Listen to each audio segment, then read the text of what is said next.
এক গরিব ছেলে ছিল। তার নাম রাফি। তার মাত্র একটা পুরনো প্যান্ট ছিল। স্কুলে গেলে সবাই তাকে দেখে হাসতো। একদিন বৃষ্টির রাতে রাফি রাস্তার পাশে একটা পুরনো ব্যাগ দেখতে পেল।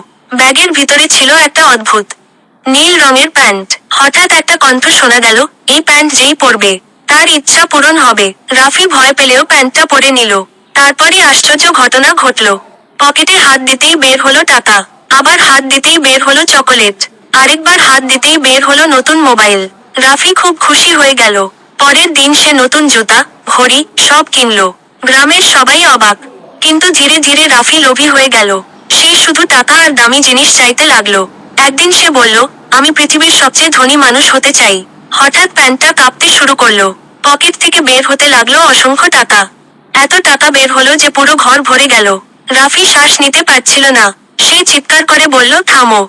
আমি আর কিছু চাই না। ঠিক তখনই সব টাকা হাওয়ায় মিলিয়ে গেল। আর জাদুর প্যান্টটাও অদৃশ্য হয়ে গেল। রাফি বুঝতে পারল, অতিরিক্ত লোভ মানুষকে ধ্বংস করে। লোভ কখনো সুখ এনে দেয় না।